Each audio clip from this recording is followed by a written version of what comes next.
안녕하세요.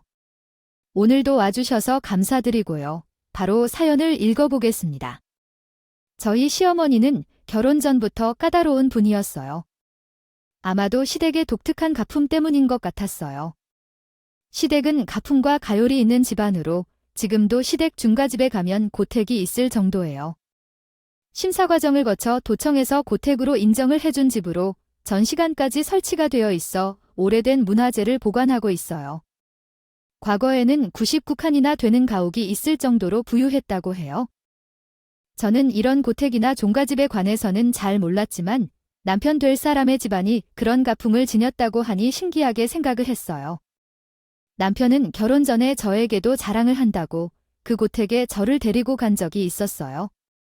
그날 무슨 행사가 있었던 것인지 시아버지와 시어머니는 한복을 입은 채 저를 반겨주셨어요. 저는 생견한 분위기에 잠시 추추했지만 인사를 드리고 집안을 자랑했어요. 시아버지는 바쁜 와중에도 며느리가 왔다면서 집 구경을 시켜주셨죠. 이곳은 우리 종파 6대 할아버지가 지금 별책이다. 최근까지도 보수 관리를 해서 지켜오고 있고 여기에 걸려있던 조옥자는 보물로 등록이 되어서 지금은 전시관에 들어가 있어요. 시아버지는 고택의 역사에 대해 전부 깨고 계셨고 저에게 하나하나 설명을 해주셨어요. 말씀을 하실 때 표정이며 설명까지 시아버지는 고택과 종가집에 대한 프라이드가 아주 강하시다는 것을 알 수 있었어요. 그 후에 만나뵌 시어머니도 시아버지처럼 프라이드가 강한 분이셨어요. 부부가 닮는다고 하잖아요. 저를 처음 만났으니 반겨준다면서 다가상을 차려주셨는데 다가는 하나하나 전통 방식으로 만들어진 것이었어요. 오이와 참외를 말려서 장미꽃 모양으로 만든 사과, 아주 맛있는 약과 전통차 등 보통 먹어볼 수 없는 것들이었어요. 시어머니는 다가상을 외우시고 저에게 말씀을 하셨어요. 내가 우리 아들 여자친구니 건강해 보이니 다행이구나. 우리 집에 시집을 오려면 모험도 건강하고 정신도 강해야 해. 고택은 처음이라고. 우리 집사람이 되면 우리 집 가풍에 관해 모두 알려줄 테니 걱정 말고 시집 오도록 하렴. 그리고 다가상에 올라간 다가들의 만드는 방식 등을 수상히 알려주셨어요.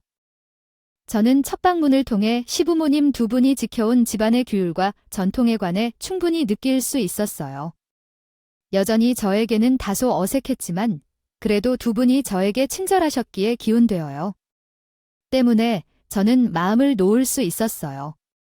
그리고 결혼 이야기가 본격적으로 나오기 시작한 뒤 시어머니는 저에게 의외의 요구를 하셨어요. 바로 졸업증명서와 산부인과 진료소를 떼어 오라는 것이었어요. 저는 조금 당황했지만 시어머니는 저를 만난 자리에서 저에게 설명을 해주셨어요. 조금 당황스러울지 모르겠지만 이것도 우리 집안 전통이니 이해를 좀 해주기를 바랄게. 집안의 며느리들을 들을 때 다 거치는 과정이야. 나도 시집을 올 때 서류를 떼어 왔는걸? 그리고 우리 둘째인 딸아이가 시집을 갈 때도 상대편 시댁 집안에 똑같이 서류를 떼어줄 생각이야. 나는 그러니 내 요구가 너무 이상하다고 생각하지 말고 집안 전통으로 필요한 절차라고 생각을 해주면 고마울 것 같다. 언뜻 이해하기 어려운 요구였지만 시어머니의 태도는 전혀 무례하거나 모의상식하지 않았어요. 오히려 제 입장을 이해하면서 아주 정중하고 기품 있게 요구를 해오셨죠. 그래서 저도 차마 거절을 할 수 없어서 내키지는 않았지만 동의를 했어요. 예빈 한편은 제가 조금 신경 써야 하자 이것 말고는 시댁에서 더 이상 저를 귀찮게 할 일은 없을 거라면서 안심하라고 했어요. 저도 벌써부터 안 좋은 마음을 먹기보다 앞으로 가족이 될 분들이라는 생각으로 마음을 넓게 가지기로 했어요. 그래서 시어머니가 요구하신 대로 학교 졸업증명서를 떼고 산부인과의 진료를 받으러 갔어요. 그런데 다소 편치 않은 요구라고 생각했던 시어머니의 요구에 감사할 일이 생긴 것이었어요. 산부인과 진료를 통해 제 자궁에 혹이 있었던 것을 알게 되었어요. 큰일은 아니었지만 만일을 위해 혹을 떼는 수술을 하는 것이 좋겠다고 의사 선생님이 말씀을 하셨어요. 그래서 저는 수술을 받게 되었고 시어머니에게 감사 인사를 드려야겠다고 생각했어요. 결혼을 하기 전이었는데도 시어머니는 예비 며느리가 입원을 했다는 소식을 듣고 병원까지 찾아와 주셨어요. 저는 정말 감사한 마음이 들었어요. 어머니, 정말 감사해요. 사실은 산부인과 진료 기록까지 떼어와야 하나 하는 생각도 조금 했는데 덕분에 혹을 발견해서 미리 때는 수술을 할 수 있게 되었어요. 감사해요, 어머니. 그래, 내가 의사 선생님을 뵙기로 했는데 아직 진료를 보고 계시다고 해서 먼저 내 상태를 보러 왔다.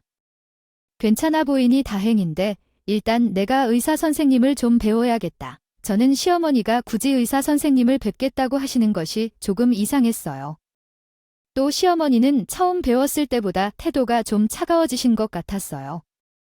저는 의아했지만 알겠다고 말씀을 드렸어요.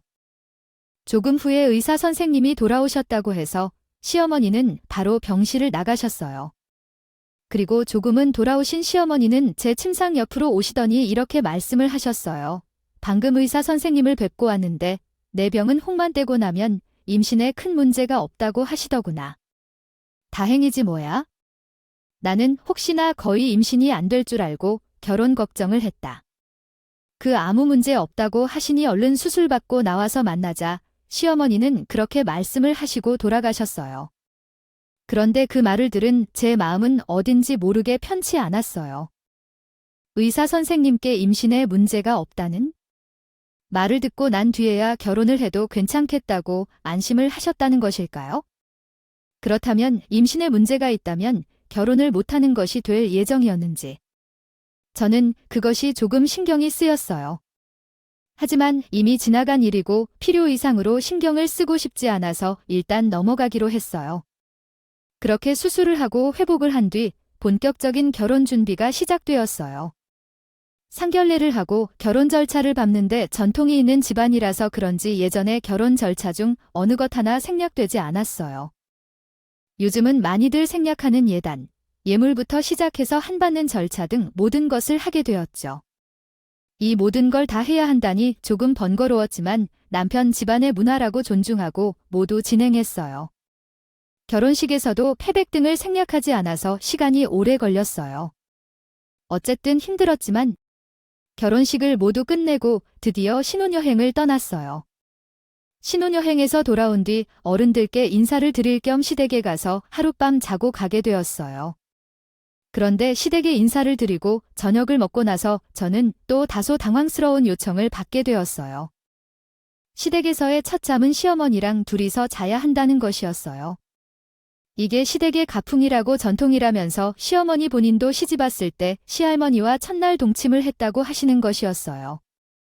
이게 우리 집 전통이니 내가 받아들였으면 좋겠다. 아이 딱 하루뿐이고 시어머니와 함께 동침을 하는 일이 얼마나 있겠니? 아니, 남편과 시댁에서 첫날을 보내는 것은 예의가 아니기도 하니까 함께 산다고 생각해라. 그 말을 듣는데 어안이 벙벙했어요. 이게 대체 무슨 전통이라는 건지, 또 남편과 시댁에서 첫날을 보내는 것이 왜 예의가 아니라는 건지 저는 이해할 수가 없었죠. 남편은 결혼을 하고 나면 시어머니가 더 이상 저에게 요구하는 것이 없을 거라고 하였는데 또 이상하게 느껴지는 요구를 받자 저는 아무래도 좀 불편했어요. 하지만 이제 막 결혼을 하자마자 남편이나 시어머니와 다투는 것도 좀 아닌 것 같아서 저는 일단 참고 시어머니 말을 따르기로 했어요. 그날은 신혼여행에서 돌아와서 너무나도 피곤했는데 시어머니와 같은 방에서 잘 준비를 해야 했어요. 시어머니가 먼저 씻고 나오실 때까지 기다리면서 바닥에 잠자리를 깔아 두었어요. 시어머니가 나오신 뒤에 제가 씻고 나왔고 자리에 누워 잠을 청했는데 시어머니가 말씀을 하시는 것이었어요. 내가 잠기가 밝아서 가급적이면 너무 뒤척이거나 숨소리를 크게 내지 말아주면 고맙게 했다. 저는 그 말을 듣곤 하자 너무나 불편해져서 편히 잠을 잘 수가 없었어요. 혹시나 제가 피곤한 통에 코라도 고이게 되면 시어머니가 이후 저를 안 좋게 보실 것만 같았거든요. 제 남편에게 제가 코를 골더라면서 잘 때 피곤하지 않냐고 말씀하시거나 한다면 스트레스가 이만저만이 아닐 것 같았어요. 그래서 저는 너무나도 피곤했지만 시어머니와 같이 자면서 제대로 움직이지도 못하고 잠도 한숨도 잘 수가 없었어요. 그리고 다음날 비몽사몽하면서 아침밥을 차려 먹고 설거지를 하고 집안 청소를 하고 또 점심을 차렸어요. 점심 먹은 것을 치우고 나서야 신혼집으로 돌아갈 수 있었어요. 저는 집에 가는 차 안에서 시댁에서 받은 스트레스를 남편을 쥐잡듯이 잡으며 풀었어요. 이게 어떻게 된 거야? 결혼하고 나면 시댁에서 이상한 요구가 없을 거라고 당신이 말했잖아. 그런데 첫날 밤을 시어머니와 단둘이 자야 한다고 하는 집이 어디 있어? 남편이랑 첫날 밤을 시댁에서 보내는 것이 예의가 아니라서 그 말도 불편해. 며느리가 감히 시댁에서 이상한 짓을 한다는 듯한 말투잖아, 아들. 내 죽기 싫은 시어머니들이 질투해서 그러는 거 아니야. 제가 여러 가지를 참아오다가 너무 피곤해서 폭발을 해버리자 남편은 몰랐다고 발뺌을 했어요. 미안해, 여보. 넌 진짜 몰랐어. 어머니가 그럴 줄은 정말 몰랐지? 나도 황당하던데 여보는 얼마나 황당했겠어? 진짜 미안해. 조금만 이해해줘. 하지만 시댁의 가풍이고 전통이라는데 그걸 남편이 모를 리가 없을 것이라는 생각이 들었어요. 그런데도 이렇게 발뺌을 하니 저에게 무엇인가 숨기는 건 아닌가 걱정이 되었죠. 하지만 다행히도 그 이후로는 시댁에 가면 더 이상 시어머니와 함께 자거나 하는 일은 없었어요. 천만다행이었죠. 하지만 그 이후 저는 또 다른 당황스러운 욕구를 받게 되었어요. 시댁에 인사를 드리러 간 날 점심을 먹은 후 시어머니는 저를 따로 불러 종이 봉투를 하는 애미셨어요. 자, 이거 받아라. 이게 뭐예요? 어머니, 우리 집안 대대로 점사를 봐주시는 분께 큰돈 내고 받아온 기일이야. 이 날이 좋은 아이를 얻을 수 있다고 하더라. 이 날짜를 꼭 기억해라. 저는 그 말을 듣고 어떻게 반응을 해야 할지 몰랐어요. 시어머니가 이런 날짜까지 알려주다니 사생거리고 뭐고 없는 기분에 거부감이 들었어요. 게다가 시어머니의 말투가 알려달라는 듯한 느낌이어서 시어머니에게 다 알려야 하는 듯한 지금 상황이 정말 황당했죠. 저는 어떻게 대답을 해야 할까 하다가 돌려서 거절하기로 했어요. 어머니, 사실 저희 부부가 논의를 해보았는데요. 1년 정도는 신혼생활을 보내고 아이를 갖기로 했어요. 1년 후에 아이를 갖는 것에 대해 진지하게 생각하려고요. 그러니까 조금만 기다려주세요. 일단은 그렇게 시어머니를 돌려 설득해 놓았지만 이렇게 날짜가 적힌 봉투까지 받았다는 것이 아무리 생각해도 당황스러웠어요. 저는 이것도 남편에게 이야기하였고 남편도 시어머니에게 좋게 이야기해서 아이를 천천히 갖겠다고 한 것 같았죠. 황당한 행동에 날카롭게 대처하는 저에게 남편은 미안하다며 사과했지만 어쨌든 불편한 일인 것은 어쩔 수가 없었어요. 그리고 신혼생활을 1년 보내고 2년 차에 들어서자 시어머니는 득달같이 임신을 하라고 성화하셨어요. 어쨌든 약속을 했던 것도 있고 저도 아이를 싫어하는 것은 아니어서 그렇지 않아도 임신을 준비하려고 했다고 말씀드렸어요. 그리고 노력 끝에 첫 임신이 되었어요. 저와 남편은 뛸 듯이 기뻤지만 임신 초기는 2주까지는 안정기라고 해서 안정기가 지나 임신이 확실해지면 가족들과 주변에 알리기로 했어요. 그래서 최대한 조심하면서 의사 선생님 말씀대로 누워서만 지냈는데 2주가 되기 전에 산부인과 진료에서 유산이 되었던 사실을 알게 되었어요. 마음이 정말 아팠지만 2주 이전에는 착상에 실패해 유산이 되는 경우가 많다고 알고 있어서 어렵지만 받아들일 수 있었어요. 제가 임신을 했다가 유산을 했다는 사실은 일부러 시부모님에게는 알리지 않았어요. 임신이 잘 되어서 무사히 아이를 낳으면 괜찮았겠지만 유산이 된 것을 알면 특히 시어머니가 노발대발 난리를 칠 것이 뻔했기 때문이었어요. 하지만 남편이 저 모르게 시부모님께 저의 임신 사실을 알렸다는 것이었어요. 저는 남편에게 따져 물었어요. 아, 내가 말하지 말라고 했잖아. 2주까지는 어떻게 될지 모른다고 보나마나 시어머니가 난리 치실 것이 뻔한데 그걸 왜 굳이 말해? 아이 나는 당신이 안 되어서 그랬어. 우리 엄마가 하도 성급하게 임신하라면서 당신을 닥달하니까 그걸 잠재우려고 일부러 알렸는데 이렇게 될 줄은 몰랐지. 남편의 입장도 이해가 안 되는 것은 아니었어요. 하지만 유산 사실이 알려졌기 때문에 저는 또 한 번 시어머니에게 모진 소리를 들어야 했어요. 몸 관리를 어떻게 했기에 귀한 손주가 땅에 발도 못 붙이고 먼저 가버리니. 내가 길 받아서 합심하고 평소 몸 관리 잘하라고 했지? 아이고, 뭔 관리 하나 못해서 아이를 낳을 수나 있겠니? 장손을 놔야 할 사람이 왜 자기 관리를 하나 못해? 시어머니의 말은 여기에서 그치지 않았어요. 안 그래도 유사한 당사자인 저도 슬픔과 아픔이 많은데 시어머니는 아랑곳하지 않으셨죠. 한 번 유산한 것 가지고 시어머니는 저에게 굉장히 의미심장한 소리를 하는 것이었어요. 옛날엔 이씨 할머니가 나한테 그러셨는데 유산을 하면 물음표를 가져보라고 하더라. 다 이유가 있다고 말이야. 그 말을 들을 때는 이런 의미심장한 말이 무슨 뜻인지 몰랐는데 곧 어떤 뜻이었습니다. 시어머니는 어느 날 저를 부르더니 병원비는 내밀면서 산부인과에 가서 질병 검사를 하고요. 오라고 했어요. 내 몸에 이상이 있어서 유산이 된 건 줄 어떻게 아니? 다음에도 이러면 어떡하려고 산부인과 가서 검사받고 와. 너도 겨울은 전에 생활이 있었을 텐데 다 믿기가 어렵다. 저는 유선으로 마음이 아픈 것도 모자라 시어머니가 제 몸에 문제가 있다는 듯한 취급을 하고 마치 아이를 낳는 것만이 저의 목적인 마냥 대하는 것을 보고 기분이 좋지 않았어요. 그래서 시어머니 말대로 고분고분 병원으로 가기 싫었어요. 하지만 유산이 된 것도 사실이어서 어쩔 수 없이 어거지로 병원에 가서 검사를 받았어요. 검사 결과는 아무 이상이 없었어요. 의사 선생님은 되려 저를 위로해 주셨죠. 유산을 겪은 분들이 자신의 몸에 이상이 있는 것이 아닌지 자책을 하는 경우가 많은데요. 임신 초기에 유산은 흔하기도 하고 이후 임신에 영향을 끼치지도 않으니 너무 걱정하지 않으셔도 됩니다. 저는 제 몸이 멀쩡하다는 검사 결과를 가지고 와서 시어머니께 보여드렸어요.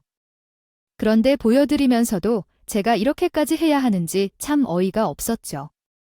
이제는 시어머니의 이런 행동들이 저에게 수모를 주는 것으로 느껴졌어요. 저는 이런 시어머니의 행동을 벗어나고 싶었죠. 어쨌든 그 이후 시어머니는 저를 한동안 귀찮게 하지 않았어요. 저는 유산으로 인한 마음의 상처를 치유하고 다시 한번 임신에 도전하게 되었죠.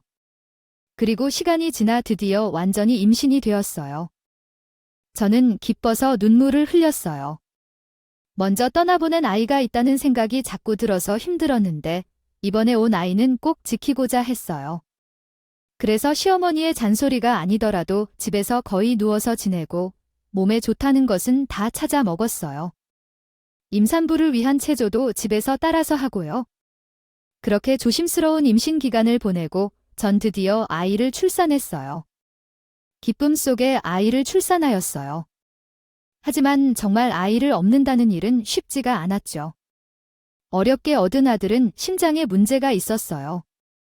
선천성 심장 기능 장애가 있어서 호흡이 가빴어요. 저는 참으로 슬펐죠. 의사 선생님을 붙들고 아들의 심장이 나을 수 있는지 여쭤보니 의사 선생님이 반가운 답변을 주셨어요. 이 정도의 심정기능적인 아주 경미한 경우입니다. 지금은 호흡이 가쁜 증상이 있고 영유아 시기까지는 운동을 하면 빠르게 숨이 차는 모습을 보실 거예요.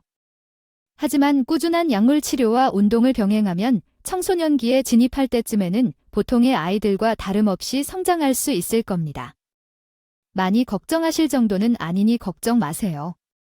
저는 나을 수 있는 장애라는 말에 안심이 되어 가슴을 부여잡았어요.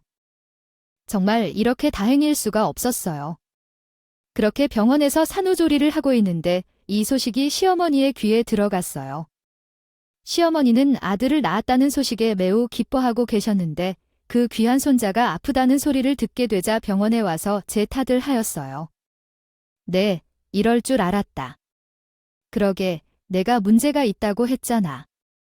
결혼 전에 자궁에 혹이 생긴 것도 이상했고 과거에 5년씩이나 사귄 남자친구가 있었다며 그게 역마음에 걸렸어.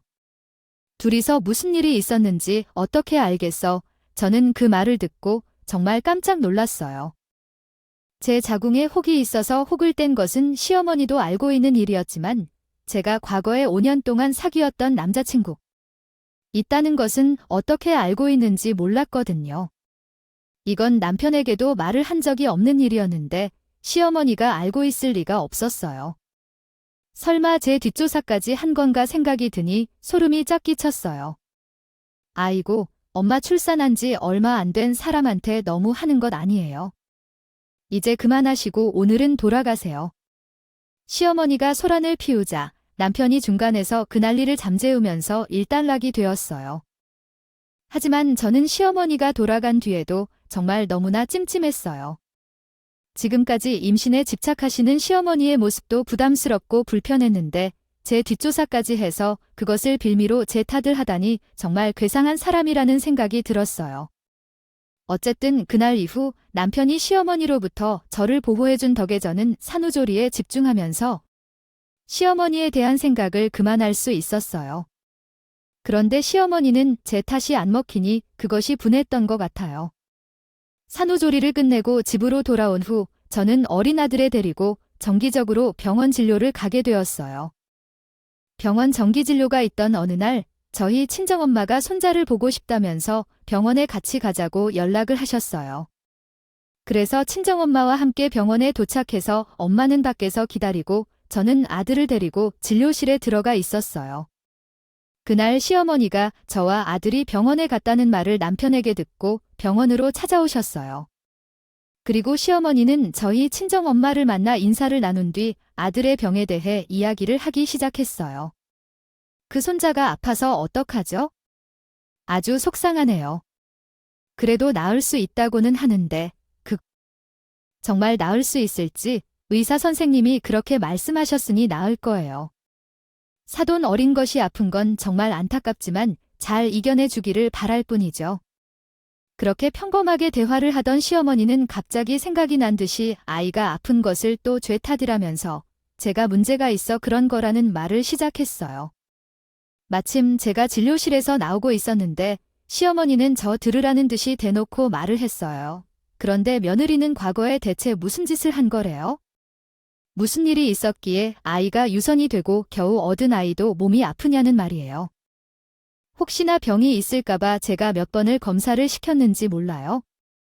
아무 남자나 만나고 다니면 큰일 날 수도 있다고요. 그 말을 들은 우리 친정 엄마도요. 저만큼이나 황당한 표정을 지었어요. 저희 엄마도 한 성격하는 사람이라 시어머니의 말을 듣더니 코웃음에 쳤어요. 그리고 그게 무슨 소리냐면서 팩트를 따져가며 반박을 시작했어요. 아니, 사돈 갑자기 그게 무슨 말씀이세요? 우리 아이 결혼할 때 사돈이 산부인과 검진 결과까지 가져오라고 하셨다면서요. 자궁에 혹이 있는 것 된 이후에 임신에 아무런 영향 없다고 의사소견서까지 받아왔는데 직접 확인해 놓고 무슨 말씀이세요? 그리고 우리 애가 남자친구를 사귄 게 아이 낳는 거랑 무슨 상관인 거예요? 이상한 것까지 딴지를 하는 거네요. 그리고 만일 그때 문제가 생겼으면 산부인과 검진에서 이상이 있다고 나왔겠죠. 병원 검진까지 시켜놓고 혼자만의 상상을 너무 하시는 거 아니에요. 그럼 사위도 과거에 여자친구 몇 명 사귀었다는데 아이 그것도 문제겠네요. 남의 딸을 그런 식으로 말하는 거 아니에요? 엄마의 속 시원한 말에 저까지 사이다를 들이마신 것 같았어요. 그간 시어머니에게 직접적으로 말도 못하고 참았던 말을 엄마가 다 해주었으니까요. 그런데 문제는 옳은 소리를 하는 엄마의 말에 시어머니가 열이 받았는지 혼자 갑자기 감정이 격해지더니 결국 두 분이 말다툼을 하게 되었어요. 그런데 시어머니가 내뱉는 말들이 아주 기가 찼어요. 그럼 우리 아들이 문제가 있겠어요? 유산이 된 건 다 며느리 책임 아니에요? 대체 어떻게 하고 다녔기에 임신에 문제가 있어요? 잘한 게 뭐가 있다고 그건 너무 당당한 거 아니냐고요. 정말 말 막 하시네요. 유산이 된 우리 딸 본인 마음이 더 아플 텐데. 그렇게 제 딸 탓을 하면 유산이 없던 일이 되나요? 아니, 그리고 자꾸 누가 문자다 문제다 하시는데 유산이 단순히 누구의 문제로 일어나는 일도 아니고 그런 식으로 말해서 되는 일이 뭐가 있어요? 몸에서 유산이 된 것도 아닌데 서로 상처 주는 것밖에 더 돼요? 아니, 백내 따님이 문제가 있다니까요. 어떻게 했길래 딸이 아픈 손주를 낳게 만들어요? 나도 딸을 키우는 엄마이지만 내 딸은 30인데도 아직까지 남자 손 한 번 잡아본 적도 없는 전통적이고 깨끗한 여자예요. 당신 딸처럼 물러나게 남자친구들 아무나 만나고 오랫동안 사귀고 그러지 않는다고요. 우리 딸은요 지조와 청절을 지켜오는 여자로 키웠다고요. 시어머니는 제 탓도 모자라서 엄마 탓까지 하기 시작했어요. 그 말이 너무 황당해서 엄마도 푹 파고 소리를 내면서 웃었어요. 그리고 시어머니의 말에 다시 반박을 했어요. 아예 사돈 30살이 될 때까지 연애 한 번 못 해봤으면 그게 바로 하자가 있는 여자예요. 내 딸이 하자가 있는 게 아니라 지주와 정절이라뇨. 누가 그걸 그렇게 생각해요? 대체 언제적 사고방식으로 말씀을 하시는 거예요? 여자가 너무 오래 독수공방하면 문제 생길 수 있다는 것도 모르세요. 엄마의 말에 더 이상 반박을 못 하시니 시어머니는 눈이 돌아갔어요.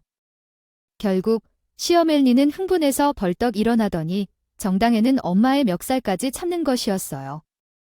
하자는 이 딸이지 내 딸이 아니라.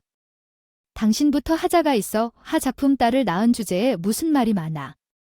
저는 거기까지 보고 얼른 달려가 엄마와 시어머니를 뜯어 말렸어요. 다행히 제품에 하는 아들이 울음을 터트린 덕분에 두 분은 곧 정신을 차리고 싸움을 그쳤어요. 그리고 완전히 냉랭한 분위기로 서류를 외면한 채 시어머니는 재빨리 집으로 가버리셨어요. 저는 화가 단단히 난 엄마를 달래드렸어요. 아이의 심장병으로 인해 집안 싸움이 나와 버린 것이었어요. 그날은 그렇게 집으로 갔지만 친정엄마는 만약 시어머니가 또 말도 안 되는 소리를 하면서 괴롭히면 당장 엄마한테 이야기하라며 저에게 단단히 이르셨어요. 저는 엄마의 그런 든든한 말만으로도 많은 위로를 받았죠. 시어머니를 생각하며 스트레스를 받았지만 지금은 일단 아들의 심장병을 치료하는 것이 우선이라는 생각으로 치료에 집중하기로 했어요. 하지만 친정엄마와 시어머니의 말다툼 이후 시댁에 가면 가시방석에 앉은 기분이 있어요. 들었어요. 시어머니는 제가 있으면 저뿐만 아니라 저희 친정엄마까지 싸잡아서 계속 은근한 무시 발언을 했어요. 아들이 울면서 순천소리를 내면 시어머니는 이렇게 말했어요. 으이구, 어쩌다 하자 있는 어미를 만나서 저 어린 것이 고생이다. 아주 대대로 하자가 있는 집안이면서 할 말은 어찌나 많은지. 처음에는 그냥 꾹 참고 넘어갔지만 시어머니의 이런 괄시가 계속되자 참기가 어려웠어요. 결국 저는 어느 날 참지 못하고 시어머니에게 버럭 소리를 지르고 말았어요. 어머니, 정말 해도 너무하세요. 제 자식 아픈 거 보면 제 가슴이 제일 찢어져요. 제가 문제 있다고 말하는 걸로 제 자식이 안 아플 수 있다고 하면 저도 인정하겠는데 그것도 아니잖아요. 그냥 어머니는 제 탓하고 싶으신 것 뿐이잖아요. 저희 엄마까지 하자품이라며 폄하하시는데 저희 엄마랑 제가 하자품이면 제 자식도 하자품인 거 아니에요? 그럼 그냥 화장품들은 보지 말고 사시든가요? 그렇게 하시는 게 서로 마음 편하고 좋을 것 같네요. 저는 그렇게 말하고 아이를 데리고 집으로 돌아왔어요. 그 뒤로는 저는 시댁의 발길을 거의 끊었어요. 명절에 어쩌다 인사만 하고 생신날 한 번 방문을 하는 등 1년에 한 번 볼까 말까 한 사이가 되었어요. 그 편이 훨씬 마음이 편하고 좋았어요. 다행인지 아이는 자라면서 점점 건강해졌어요. 아이는 어느새 웬만한 대화를 할 수 있는 5살이 되었고 심장도 많이 튼튼해져서 걱정할 정도는 아니게 되었어요. 우리 아들이 장손이다 보니 남편은 저 몰래 가끔씩 아이를 데리고 시댁에 가는 것 같았어요. 제가 친구들을 만나러 나가는 날이나 제가 바빠서 남편에게 아이를 맡겼을 때 또는 시댁에 행사가 있는 날 같은데 데리고 가는 것 같았죠. 전 그것까지는 뭐라고 하지 않았어요. 당연히 시부모님은 우리 아들이 장손이니 얼마나 보고 싶어 했겠어요. 시댁에 갔다 오면 항상 아들 손에는 새 장난감이며 새 옷들이 가득 들려왔어요.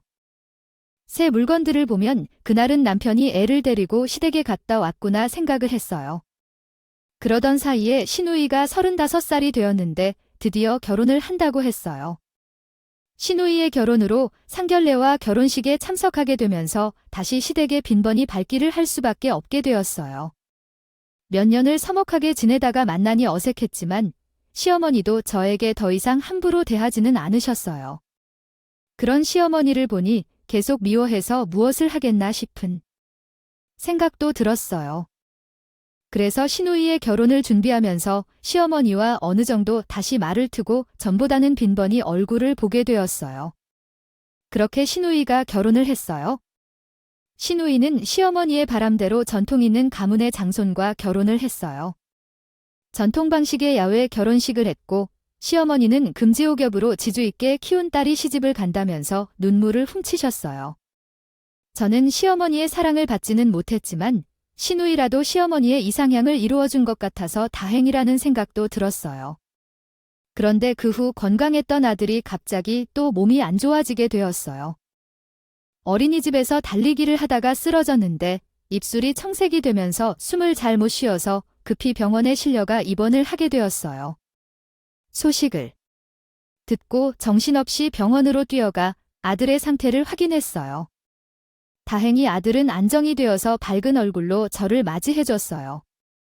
제가 놀라서 의사 선생님께 무슨 일인지 여쭤보니 의사 선생님이 상태를 말씀해 주셨어요. 일시적인 현상인 것 같기는 합니다. 하필 오늘 컨디션이 안 좋아서 순간적으로 그랬던 것 같아요.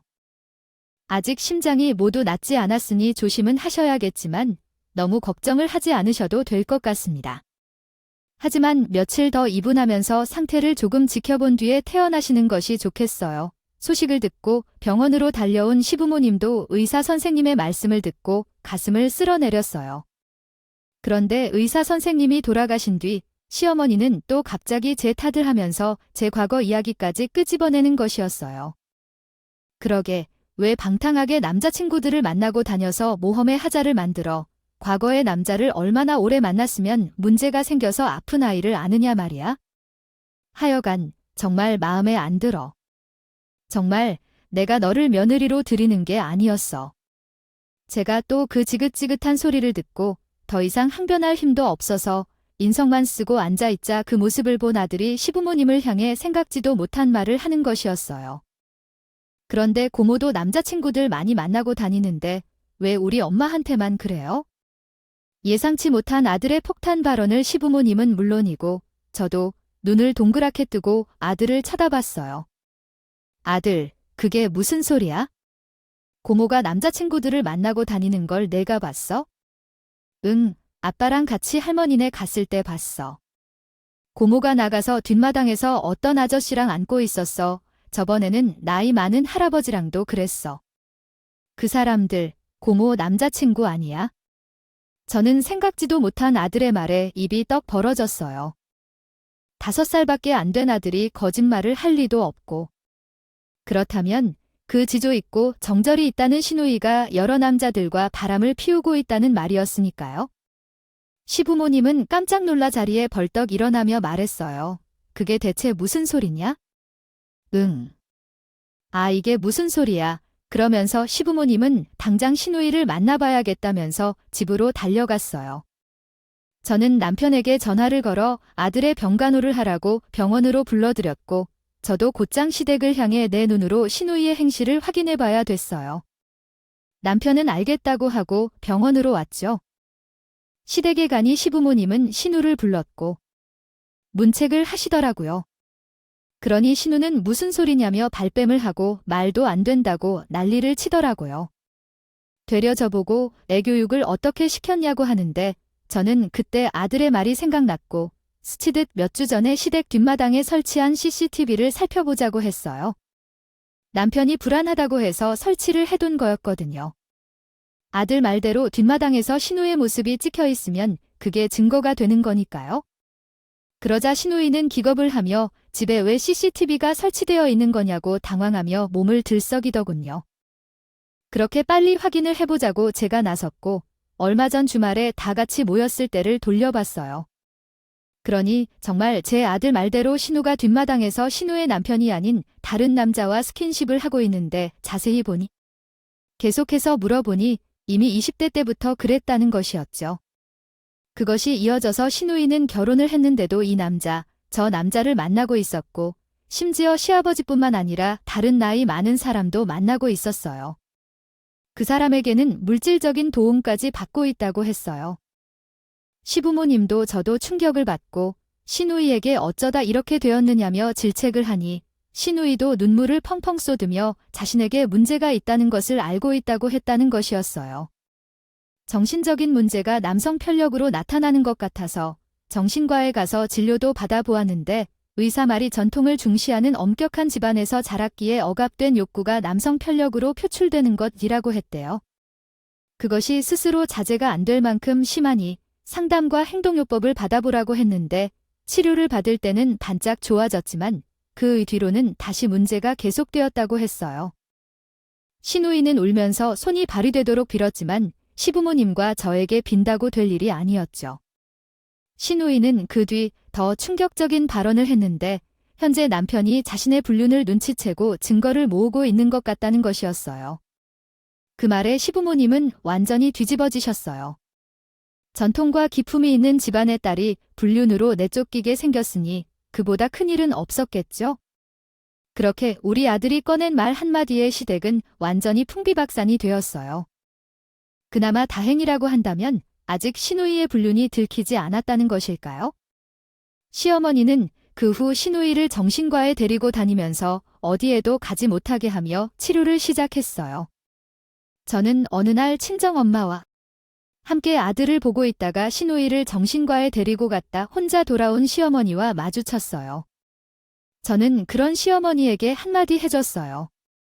어머니, 신우이가 그렇게 문제가 많은데 치료는 잘 받고 있나요? 시어머니 말을 빌리자면 소박을 맞을지도 모르는데 신인의 시댁에서 모르고 있어 그나마 다행이네요. 하지만 조심하셔야 될 거예요. 제가 잃을 수도 있거든요. 그러자 시어머니는 어쩔 줄 몰라 하다가 저와 엄마의 앞에 와서 두 손을 모아 싹싹 빌며 말하는 것이었어요. 내가 이전에는 정말 잘못했어요. 아, 진짜 문제가 무엇인지도 모르고 이렇게 필 테니 너는 마음으로 넘어가 주시고 우리 딸네 시댁에는 절대 말하지 말아주세요. 우리 딸한테 문제 있는 거 어떻게든 고치고 있으니 한 번만 너그럽게 봐주세요. 시어머니가 그 정도로 잘못했다고 말을 하는 모습을 보자 통쾌하기도 하고 역시 내뱉은 말은 본인에게 되돌아간다는 생각이 들었어요. 그렇게 저와 엄마, 제 아들은 드디어 시어머니의 그놈의 문제 있다는 말에서 벗어날 수 있었어요. 그 뒤로 시부모님은 전과 달리 저에게 어찌나 살뜰하신지 몰라요. 시댁에 가면 귀한 며느리 대접, 귀한 중손 대접을 받고 있어요.